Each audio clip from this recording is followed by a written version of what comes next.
오늘은 다니엘서 8장 말씀을 가지고 시련이라는 제목으로 함께 말씀을 나누기 원합니다. 한국의 그것이 알고 싶다라고 하는 프로그램에서 최근에 다른 주제인데요. 많은 한국의 젊은이들이 세상과 고립되어서 사는 그런 어려움이 있다고 이야기합니다. 그리고 그렇게 이제 젊은이들이 세상과 고립되고 단절되는 중요한 이유는 반복된 좌절과 실패로 인한 아픔인데요. 한 연구에 의하면 한국의 19%에서 19세에서 34세 젊은이들 중에서 약 50만 명 정도가 이런 고립된 삶을 살고 있다고 했습니다. 사실 외적인 아픔도 어렵지만 마음의 병이 더 무섭죠. 특히 코비드가 지나면서 이제 고립되어 살다 보니까 내가 누구인지 혼란을 겪게 되고 또 소속감도 사라지고 또 상대적으로 젊은이들이다 보니까 친구들에 비해서 내가 뒤처진다고 생각하면서 마음의 병을 가지기 시작하고 참 평범했던 청년들이 고통을 받는 경우가 적지 않습니다. 그것은 미국도 마찬가지인데요. 2023년 조사에 따르면 미국 사람들 18세에서 35세 중에서 이 외로움의 문제로 여러 가지 마음의 고통을 받는 사람이 무려 45%라고 합니다. 거의 반수가 젊은이들의 반수가 이 외로움 때문에 고통을 받는다는 것이죠. 사회와 단절돼서 살아가는 청년들도 적지 않다고 그렇게 이야기합니다. 그 결과 우울증이 걸리고 불안, 또 자살, 자기 학대 등으로 이어지는 건 잘 아시잖아요. 또 몸에 병을 갖기도 합니다. 물론 이제 그렇게 된 이유에는 자기들의 약한 것도 있겠지만 정서적으로나 어떤 상황적으로 자기들의 책임도 있지만 내가 어떻게 할 수 없는 그 반복된 실패 또 외부의 환경 때문에 고통을 받는 경우가 적지 않습니다. 그리고 그런 고통은 또 젊은 사람들만이 아니라 중년이나 나이 든 분도 다 마찬가지이지요. 최근 LA나 지금 전 미국적으로 이민자 문제 또 때문에 나라가 어렵지 않습니까? 그리고 며칠 전부터 또 중동에서 이스라엘과 이란이 전쟁하는 소식도 있습니다. 그것이 개인적인 아픔이든 국가든 이 세상이든 계속 문제와 시련이 멈추지 않는 것을 보게 됩니다. 그리고 바로 그러한 시련과 환난의 이야기가 바로 오늘 이 8장의 중요한 주제이기도 한데요. 지난주에 살폈던 7장에서는 다니엘이 두 개의 환상을 보았다면 그 후 약 2년이 지난 때에 다니엘은 또 다른 환상을 보게 됩니다. 그것은 제가 굳이 손으로 표현한다면 숫양과 숫염소에 대한 환상이라고 말할 수 있을 것입니다. 4절에 보면 두 개의 뿔을 가진 두 개의 뿔이 있죠. 숫양이 등장하는데 매우 큰 힘을 가졌다고 했습니다. 그런데 바로 그 다음 5절에 보면 이번에는 숫염소가 나타나는데 앞에 있는 숫양을 넘어뜨리죠. 특이한 것은 손을 잘 보셔야 합니다. 숫염소에 큰 뿔이 하나, 무슨 주일학교도 아닌데 큰 뿔이 나타나는데 그 뿔이 꺾이게 됩니다. 그리고 그 뿔 대신 4개의 다른 뿔이 등장하고요. 그 뿔 중에 하나에서 작은 뿔이 나오죠. 정말 주일학교 하는 것 같네요, 느낌에. 이 환상 중에 우리가 기억할 것은 11절에부터 나오는 숫염소의 작은 뿔이 거룩한 땅을 짓밟고 성소를 허물며 매일 드리는 제사를 없애는 내용입니다. 언뜻 쉽지 않은 환상이지만 중요한 것은 숫염소이고요. 그 중에 작은 한 뿔이 거룩한 땅을 짓밟는다. 또 그 작은 뿔이 성소를 부순다. 그 숫염소에서 나온 그 작은 뿔이 제사를 드리지 못하게 한다는 것이 이 환상의 핵심입니다. 이 꿈의 의미가 무엇일까요? 8장은 너무나 친절하게 그 꿈을 잘 설명합니다. 이 숫양은 두 뿔이니까 메대와 파사, 즉 페르시아를 말한다고 8장에서 직접 이야기하고 있습니다. 그리고 21절에 보면 이 숫염소는 헬라 나라라고 그렇게 이야기합니다. 뭐 그리스, 마게도니아 다 맞습니다. 숫양은 페르시아이고 숫염소는 헬라이며 역사를 보면 그 숫염소에서 큰 뿔이 등장하는데 그것이 마게도냐, 그리스 혹은 헬라의 대왕 알렉산더입니다. 이 알렉산더 대왕이 굉장한 사람이었죠. 그래서 그 당시 세계를 다 정복하고 이 메데파사, 숫양, 페르시아까지 무너뜨리게 됩니다. 그것이 역사입니다. 문제는 큰 뿔이 갑자기 없어진다고 했잖아요. 환상처럼. 그 환상처럼 알렉산더 대왕은 32세의 나이에 죽게 됩니다. 그가 약 13년 만에 세계를 정복하고요. 32살 혹은 33살에 죽게 되죠. 참 대단한 사람이기도 한데 그가 죽었을 때 후계자가 없었습니다. 그래서 네 장군들이 서로 싸우면서 나라를 큰 그 그리스 헬라 나라를 나누게 되는데 그것이 바로 이 환상의 네 뿔이지요.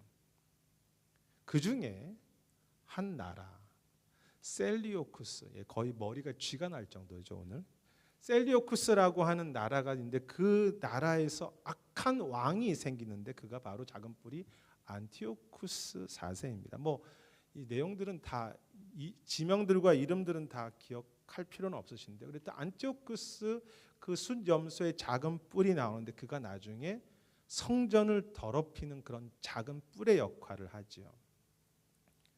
실제 역사를 보면 이 환상의 내용처럼 작은 뿔인 안티오쿠스는 이제 그 담당하고 있던 그 셀리오쿠스라고 하는 제국이 이스라엘도 포함하고 지금의 뭐 시리아 쪽을 포함하는데 밑에 이집트와 전쟁하다가 로마가 이제 그때 등장하면서 실패하게 되고 그 분풀이를 돌아오는 길에 그것이 이제 이스라엘 쪽이니까 예루살렘에서 하면서 예루살렘 성전을 모독하게 됩니다.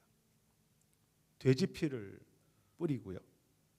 예루살렘에서 드렸던 제사를 금지시키고 율법도 보지 못하게 하고 안식일도 지키지 못하게 했습니다. 그리고 그 제우스 신을 그 하나님의 성전에 세워서 많은 그렇게 제사하지 않는 사람들을 많이 죽였습니다. 아주 유명한 사건입니다. 성전 모독 사건이라고 하는 그 유명한 사건이 그때 있게 되는데 나중에 이제 이 내용이 다니엘서 11장에도 나오는데요. 복잡한 제가 환상이기 때문에 제가 이렇게 뭐 손까지 표현했지만 중요한 것은 이 환상을 지금 언제 보고 있냐는 것입니다. 환상을 보고 있는 시간이지요. 오늘 본문 이 8장 앞에 1절에 보면 벨사살 왕 제3년에 이 환상을 보고 있다고 했습니다. 다니엘이 이 환상을 보고 있던 때는 제가 이제 지금 손으로 보여드렸잖아요. 이 두 나라가 아직 세상에 힘을 얻기 바로 전 이제 막 그 숫양이라고 하는 페르시아가 바벨론을 무너뜨리고 그때 이제 바벨론이 무너지거든요. 그 바벨론이 무너지고 숫양인 메데파사가 새로 힘을 얻는 그런 바로 그 시간이었습니다. 이제 숫양이 등장하는 시간. 그리고 바로 그 두 뿔을 가진 숫양의 왕이 바로 페르시아의 왕 고레스였죠. 이미 아시기도 하고 제가 여러 번 강조하기도 했지만 이 페르시아의 고레스 왕은 그렇게 기다렸던 이스라엘 백성들이 70년 만에 고향으로 돌아가게 했던 왕이고요. 물론 좀 시간은 걸렸지만 사람들을 보내서 에스라, 느헤미야 같은 사람, 스룹바벨을 보내서 성전을 다시 짓도록 했던 바로 그 왕이었습니다. 그래서 지금 다니엘은 바벨론의 마지막 시간에 이 환상을 보고 있지만 이스라엘의 입장에서 본다면 은혜의 시간이고 부흥의 시간이라고 말할 수 있겠죠. 왜냐하면 그렇게 기다렸던 예루살렘 성전을 회복할 수 있다고 하는 소망이 시작되는 바로 그 시간이었습니다. 그러한 회복의 시작이 되었고 그런 소망이 있는 이 시간에 성전이 모독당하는 환상을 보고 있는 것이죠. 물론 이제 그게 좀 오랜 후의 일이긴 하지만 그렇게 성전이 이스라엘은 성전이 이제 여러 번 회복 이어지는데 예루살렘 솔로몬 성전이 무너지고 스룹바벨이라고 하는 그런 성전이 다시 회복되려고 하는데 아직 회복된 것도 아닙니다. 그런데 아직 이제 그 성전이 회복되려고 하는 그 부흥의 시간에 그 성전이 또 더럽혀지고 무너지는 환상을, 시련을 환상으로 보는 것이죠. 여러분이 다니엘이라면 어떤 생각을 하겠습니까? 그렇게 사모하던 예배가 회복되고 우리 교회 안에 아름다운 일이 생겨지며 또 여러 가지 나라가 회복되어 가는 그 시간을 보는 그 즈음에서 다시 그 예배가 더럽혀지고 나라가 또 이렇게 아프다니, 이렇게 짓밟히다니. 그래서 이 8장 맨 마지막에 보면 다니엘이 너무 지쳐서 병을 앓았다고 합니다. 너무 그거 상황이 쉽지 않은 거죠, 시련이. 구약 성경의 역사, 신약 성경의 역사를 좀 간단하게 설명한다면요, 구약 성경은 우리가 지금 말했던 이 고레스 왕 때 다시 예루살렘으로 돌아가게 하고, 지금 저희가 성경 읽기를 하고 있는 에스라 느헤미야가 어렵게 새 성전, 스룹바벨 성전이라고 하는데요, 솔로몬 성전보다 상당히 작습니다. 그것을 완성하는 것으로 구약 성경이 끝납니다. 거기서 구약 성경이 물론 말라기로 끝나지만 말라기 다 이런 선지자들이 그 마지막 성전을 짓는 것과 연결되기 때문에 거기서 끝납니다. 그리고 400년을 점프해서 예수님이 오시는 바로 그때로 가는 거죠. 그래서 400년이라고 하는 침묵의 시간이 있습니다. 성경, 구약 성경과 신약 성경 사이에. 이때를 우리가 흔히 중간기라고 그렇게 표현하는데요, 이 중간기에 있을 가장 무서운 일이고 중요한 사건이 바로 이 성전 모독하는 사건인데, 이 중간기에 있을 시련을 다니엘이 지금 환상으로 보고 있는 것입니다. 회복이 시작되었지만 또 다른 시련이 있는 그런 아픔이죠. 우리의 인생과 믿음의 현실은 어떠합니까? 지난주 우리가 보셨잖아요. 하나님의 보좌가 우리 안에 있어요. 그리고 하나님께서 여러 가지 회복과 부흥과 아름다운 일들을 우리 교회와 내 안에 허락하십니다. 하지만 시련과 고통 역시 멈추지 않는 것이 우리의 현실이죠. 은혜도 있지만 아픔도 함께 있는 것입니다. 뭐 개인적으로나 교회적으로. 저는 이제 아내와 아침에 이제 1시간씩 산책을 하는데, 이번 주에 산책을 하는데 뒤에서 누가 웨이트라고 하는 그런 목소리가 들리는 거예요. 미국에서 저를 이렇게 간절하게 찾는 경우가 없기 때문에 누군가에서 돌아봤더니 한 할머니가 제대로 걸을 수 없어서 이 보적이라고 하잖아요. 이 앞에서 이렇게 움직이시는 그 걷게 하는 거, 그거를 끌고 걸어가면서 버스가 이제 이렇게 앞에 있는데 거의 버스 뒷부분이에요. 조금만 걸어가면 버스 앞에 탈 수 있는데 멈춰 있는 버스가 떠나지 말라고 웨이트이라고 그렇게 큰 소리를 치신 거예요. 그런데 그 버스 기사가 그 소리를 못 들었는지 아니면 시간이 바쁜지 그냥 버스가 정말 바로 버스까지 다 오셨어요. 근데 떠나더라고요. 저도 그 멀리서 그 소리를 들었을 수 있다면 분명히 버스 기사도 들었을 텐데, 나이가 들어서 제대로 걷지 못하는 것도 참 슬프고 시련인데, 참 어떻게 보면은 그 버스 한번 타려고 그렇게 소리 지르는데 버스가 냉정하게 떠났습니다. 그런데 바로 그 한 5분 후에 제가 계속 걸어가다가 이제 찻길도 아니고 작은 길에서 차가 하나 나오더라고요. 당연히 차는 찻길이 아니기 때문에 당연히 천천히 올 줄 알았는데 그 차가 거의 제 몸에 닿을 정도로 빠르게 와서 제가 피했습니다. 제가 이래봬도 날렵하거든요. 정말 사고가 날 뻔했는데, 그래서 제가 아니 이 사람이 왜 이렇게 운전하죠? 그리고 이제 그 사람을 미안해할 줄 알고 그 사람을 봤더니 오히려 그 사람이 크락션을 빵 하고 저에게 누르는 거예요. 죄송합니다. 방귀 낀 놈이 성낸다고. 아니 분명히 찻길도 아니고 이게 그냥 도로인데 그 사람이 나와서 당연히 멈출 줄 알았는데, 너무 그리고 나서 또 지나가면 모르겠는데 너무 빵 하고 지나가는 게 너무 무례했습니다.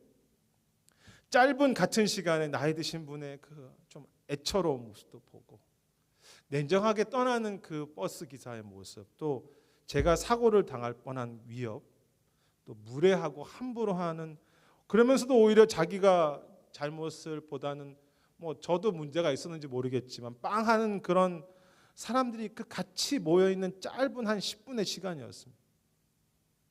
그것이 우리의 삶의 모습이겠죠. 왜 이렇게 아픔과 시련이 멈추지 않은 내 마음이고 또 가정이고 교회인지. 유명한 C.S. 루이스는 고통의 문제, The Problem of Pain이라고 하는 유명한 책에서 자신을 포함해서 사람들은 하나님이 선하시고 은혜도인데 왜 이렇게 내 삶의 고통과 세상의 아픔은 많은지 질문한다고 했습니다. 그는 이제 고통에 대해서 쓰면서 그 원인이 뭐 인간의 죄, 또 인간의 약함, 또 세상의 구조적인 여러 가지 문제 등 여러 가지 이유 때문에 고통을 겪게 되는데 그 고통을 다 알 수 없다고 하죠. 이유를. 그리고 그 고통과 시련을 피할 수 없다고 했습니다. 그가 재미있는 표현을 썼습니다. 자신이 이렇게 고통에 대해서 책을 멋지게 쓰지만 자신은 겁쟁이여서 고통을 만나면 도망가고 싶다고 그렇게 정직하게 책에 씁니다. 이런 고통들을 말해요. 염려, 외로움, 지루한 일상, 관계에서부터 보는 아픔들, 앞이 암울해 보이는데 앞이 보이지 않는 어떤 육체나 어떤 내가 계속 겪어야 하는 고통들, 여러 가지 참기 힘든 그 고통이 자신에게 오면 마음이 너무 힘들어서 그 표현에 의하면 하수구 밑에 기어 들어가고 싶다고 합니다. 뭐 그도 성숙한 사람인데 얼마나 고통이 쉽지 않으면. 사실 이 C.S. 루이스는 늦게 결혼하거든요. 근데 4년 만에 그 사랑하고 의지하던 아내를 잃어버리는 그런 고통을 겪게 되죠. 뭐 저의 삶도 그렇지만 제가 성도님들과 이렇게 대화하고 또 신방을 가보면 참 쉽지 않습니다. 참 쉽지 않은 크고 작은 시련이 다 달라요. 다르지만 그 무게는 가정에 다 큰 무게들이 있다는 것을 정말로 신방을 할수록 경험합니다. 참 마음이 아프죠. 제가 뭐 능력도 없고 제가 그 문제를 해결할 만한 그런 것이 없으니까.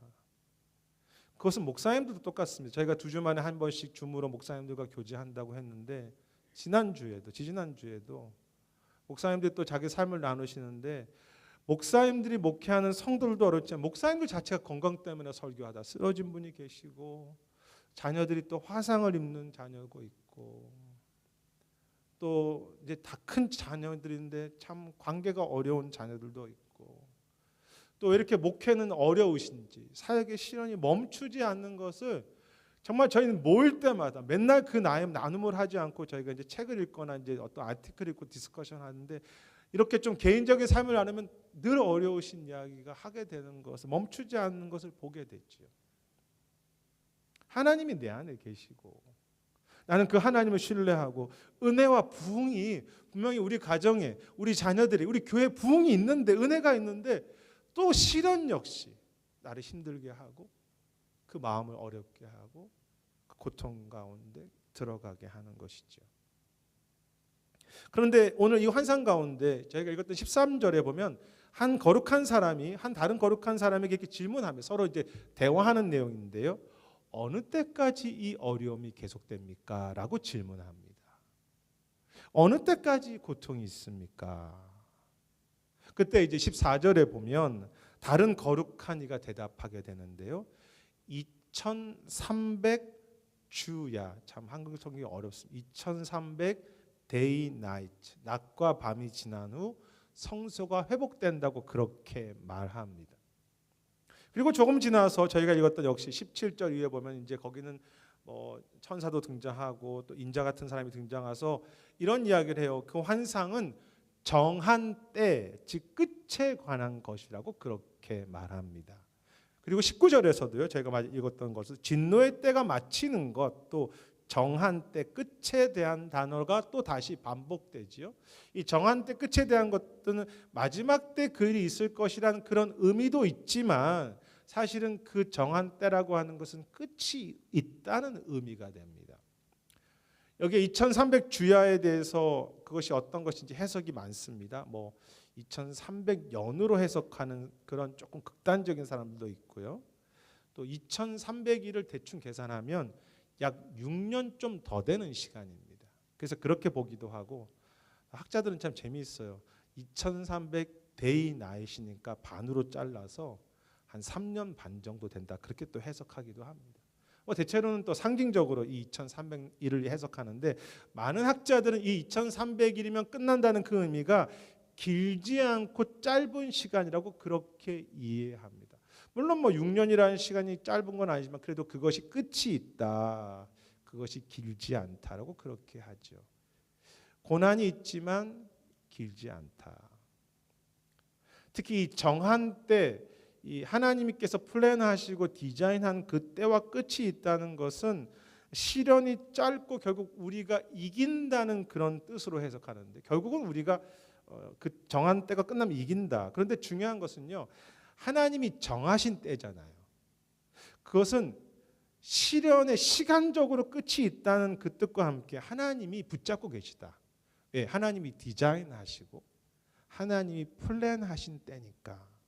그래서 하나님이 그 시련을 붙잡고 계시고 그 시련 가운데 하나님의 선하신 계획과 목적이 있다는 그런 의미로 해석하기도 합니다. 주님이 시련을 붙잡고 계시고 그 시련 가운데 하나님의 선하신 뜻과 그것을 이루시는 것을 보게 되는 시련이죠. 그래서 그 시련에 대한 소망을 다시 바라보는 것이 이 8장의 내용입니다.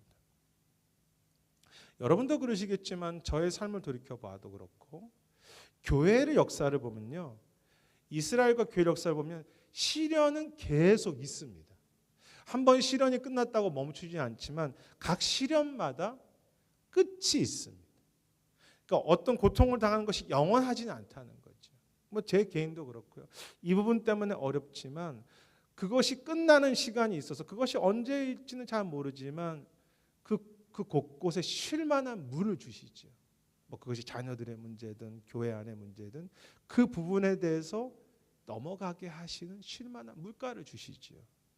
그리고 교회나 이 국가를 보면요. 저희 삶도 그렇지만 시련을 통해 언제나 저를 훈련시키시고 또 시련이 없었으면 내가 알지 못하고 깨닫지 못하는 하나님의 선하신 일이 이루어지는 것을 제 삶 속에 교회의 역사 속에 그리고 이스라엘의 역사 속에 항상 하나님이 그 일을 행하십니다.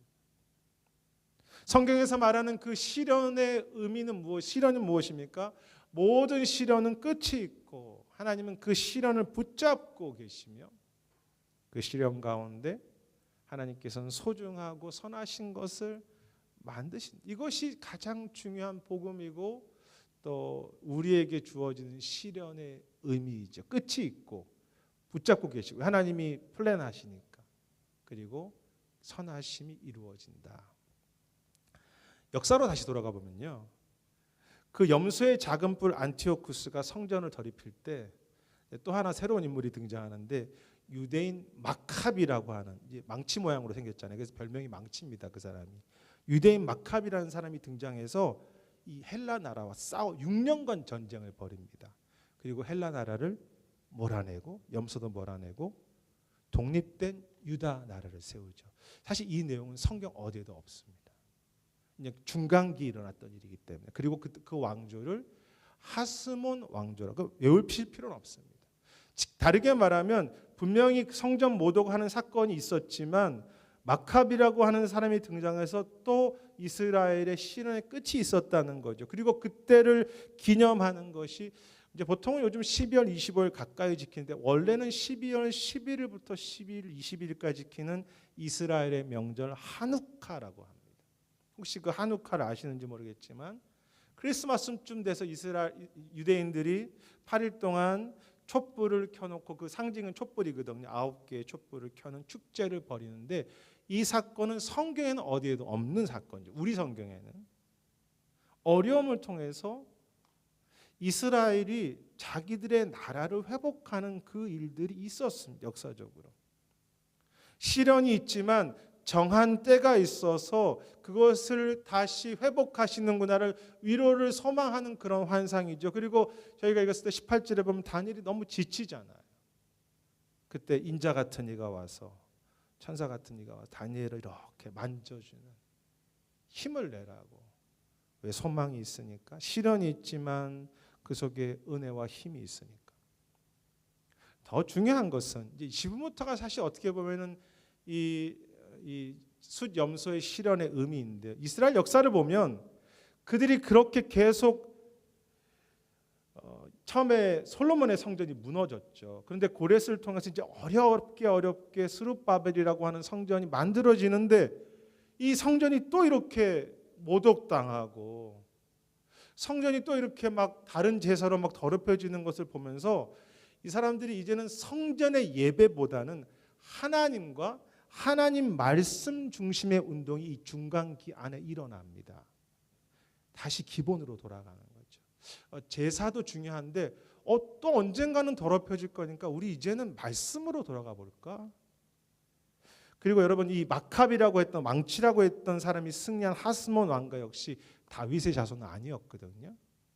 그러니까 다윗의 왕이 아니니까 이스라엘 정통성이 없다고 생각하고, 또 실제로 얼마 있다가 로마라고 하는 강력한 제국에 의해서 이 하스몬 왕가도 무너지고 나중에 헤롯 왕, 실제로 이스라엘의 왕은 아닌데 그 사람이 날 때까지 이스라엘은 나라가 없어요. 그러면서 이스라엘 사람들은 이 어려움을 겪으면서 메시아를 기다리게 됩니다. 그걸 메시아 대망사상이라고 하는데요. 메시아 대망사상 운동, 다시 기본으로 돌아가는 거죠. 말씀으로 돌아가고 하나님의 그 다윗의 언약으로 돌아가고 진정한 하나님의 나라가 메시아를 소망하게 되는 그것이 그 시련 가운데 기본이 회복되었습니다. 바로 그리고 그때 예수님이 이 땅에 메시아로 오셔서 그 예수님께서 하나님의 나라를 선포하시는 거죠. 그 예수님이 오실 때 가장 필요했던 여러 가지 하나님을 소망하고 말씀 중심으로 가는 것이 바로 그 중간기, 그 시련을 통해서 그것이 그 기본기가 준비된 것입니다. 그리고 여러분, 바울이 말씀을 전할 때 회당에 가서 말씀을 전하잖아요. 전 세계를 다니면서. 근데 이미 제사 중심의 종교가 아니라 말씀 중심의 종교로 이미 유대교가 바뀌어 있었고 사람들이 말씀에 대해서 많이 이해하고 있었어요. 그래서 이제 교회가 말씀 중심으로 복음 중심으로 세울 수 있는 신약의 교회들이 세울 수 있는 매우 중요한 기초가 이 중간기에 일어났던 놀라운 기본이었죠. 시련을 통해서 다시 기본으로 돌아가면서 그 기본 가운데 하나님 중심, 메시아 약속 중심, 하나님의 그 임재를 소망하면서 그 기본이 회복되고 하나님의 나라가 전혀 새로운 차원에서 예전에 없었던 새로운 하나님의 아름다운 것이 이루어졌던 것입니다. 그 시련을 통해서 하나님 나라가 온 것이죠. 한 프로그램에서 미국이 일본의 야구팀을, 여기도 뭐 관계되신 분도 계신데, 연구하면서 일본의 고등학교 야구팀이 4,000개라고 합니다. 거의 4,000개 가깝다고 합니다. 근데 한 학교에 갔을 때 연습 시작 전에 이제 그 사람의 멘트가 그래요. 연습을 보았는데 연습 시작한 겨울에 그 고등학교 학생들이, 일본 고등학교 학생들이, 야구팀이 쓸데없을 정도로 오랫동안 몸을 풀었다. 그렇게 표현하고 있습니다. 시간을 너무 많이 들이면서 쓸데없을 정도까지 그 기본기, 몸을 푸는 일에 많은 투자를 하는 것을 보면서 저렇게까지 하면서도 또 부러워하는 것을 보았습니다. 쓸데없을 정도로 기본기에 충실한 거죠. 당장 어떤 기술을 익히고 성적을 잘하는 것보다 그 몸에 관리하고 기본을 중요하게 하는 그 고등학교 야구팀이 4,000개가 있으니 미국이 뭐 메이저리그의 대표지만 일본 야구를 무시하지 못하는 거죠. 뭐 굳이 오타니를 이야기하지 않더라도 건강한 의사들은 그렇게 이야기합니다. 건강의 비결은 이것도 해보고 저것도 해보고 하면서 우리가 팔랑귀라고 하죠. 이거 좋다면 또 이거 먹어보고 저거 보고 하면, 그게 아니라, 그렇게 따라가는 것이 건강한 것이 아니라 나에게 정말 맞는 한두 가지, 그것이 운동이든 먹는 것, 그 한두 가지를 꾸준히 그 기본에 충실한 것이 다 그렇게 이야기해요. 그 기본에 충실한 것입니다. 하지만 우리는 전혀 그렇게 듣지 않죠. 또 그거 갖고 뭐 얼마나 도움이 되겠어. 또 다시 우리 팔랑귀가 돼가지고 또 이것도 해보고 저것도 해보는데 기본에 다시 돌아가는 거예요. 다니엘서 12장에 보면 연단이라는 단어가 나옵니다. 시련이라는 오늘 단어와 같은 뜻이고요. 신약 성경에 가면 야고보서 2장에 가면 시련이라고 하는 오늘도 단어가 나오는, 물론 이제 오늘은 헬라어 히브리어지만 아람어고 헬라어 도키미온이라고 하는 단어입니다. 시련이. 그런데 이 두 단어 다니엘서의 연단이나 야고보서의 시련 똑같이 금을 만들 때 사용되는 연단이라는 똑같은 의미가 있습니다. 여러분, 금이 포함된 돌이 정금으로 바뀌는 과정이 매우 복잡합니다. 돌을 캐와서 돌을 깨트려야 하고요.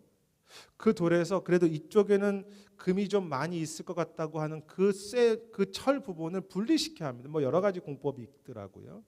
그리고 그 부분을, 그 금속 부분을 녹여서 불순물을 계속 제거해서 오직 금만 남는 것을 연단, 시련이라고 부릅니다. 헬라어로 본다면 금이 아닌데 금이 되는 것이 아닙니다. 원래 금이었는데 불필요한 것을 버리고 또 버리는 과정을 통해서 그 기본, 정말 99% 순금, 정금이 되어가는 것이죠. 저나 여러분이 다 소중한 금입니다. 단지 시련을 통해서 더 불필요한 것을 자꾸 내려놓으면서 더 빛나고 더 아름답고 그 기본만 남게 돼서 그것이 참 아름다운 역사가 되어가는 것이 우리의 삶이죠. 요즘 금값도 너무 비싼데 또 저희 집에는 또 금이 없지만 시련을 통해서 이렇게 저같이 큰 정금이 만들어진다면 너무 감사한 거 아니겠습니까? 다 우리 집에 다 큰 금들이 하나씩 앉아 계신데 금 같은 가정, 물론 때로 부족하지만 참 금과 같은 우리 자녀들, 정금 같은 우리 교회, 보배 같은 내 삶. C.S. 루이스가 앞에서 청했던 그 고통의 문제라는 책에서 사람들은 시련과 고통을 겪으면 사람들이 악해진다라고 생각하는데 하나님을 의지하는 사람들은 아주 큰 고난을 겪은 사람들에게 그 고난만큼의 큰 영혼의 아름다움을 발견한다고 했습니다. 그리고 그렇게 말합니다.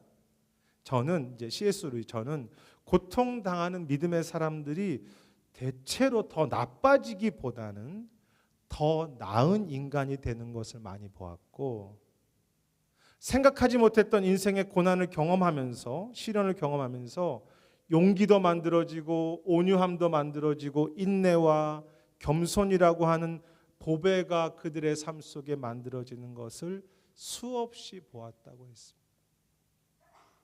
아름다움이 만들어진다, 시련을 통해서. 설교를 이번 주 준비하면서 저에게 있어서 정금 같은 기본이 무엇일까 이렇게 생각해 보았습니다. 뭐 시련은 많지만 저의 기본은 하나님 사랑하는 것이고, 또 이게 무슨 쓸모가 있을까 가끔 생각될 수 있지만 성경 읽는 것이고, 당장 뭐 큰 은혜가 없어도, 그리고 성도들을 위해서 꾸준히 기도하는 것, 선교지와 이 땅을 놓고 기도하고 작은 것이지만 내가 할 수 있는 섬김을 해가는 것, 예수님 뭐 이건 내 삶에 무슨 도움이 돼? 하지만 예수님 닮아가려고 하루 살아. 그게 기본이죠. 그리고 너무 감사한 것은요, 시련을 겪을 때마다 자꾸 기본으로 돌아가게 하신다는 거예요. 아, 내가 기도를 놓치고 있었구나. 내가 말씀을 잃어버리고 있었구나. 그래서 그걸 돌아오게 하셔서 참 지난 시대관을 보면요, 목회나 개인, 저 같은 사람을 자꾸 이렇게 정금같이 만드시고, 내가 예전에는 경험하지 못했던 또 새로운 하나님의 일들이 제 목회 속에, 교회 속에, 또 제 삶 속에 선하신 뜻인 것을 이루는 것을 참 어려운 가운데 경험하기 때문에, 그래서 시련은 많지만, 아픔도 많지만 참 감사하고 귀하고 참 복된 그런 삶인 것을 고백하게 되는 거죠. 사랑하는 여러분, 우리의 시련은 멈추지 않습니다. 그리고 우리 주변에 시련 당하는 형제들과 자매들, 또 세상의 모습들도 많지요. 오늘 이 말씀, 정한 때가 있느니라. 그 시련이 끝이 있으며 하나님께서 그 시련을 통해서 결국은 우리의 가장 소중한 기본들을 만드시고 결국 선하심을, 우리가 생각하지 못했던 그 메시아가 오게 하는 그 일을 이루어 가신다는 이 말씀을 기억하면서 조금은 쓸데없을 정도로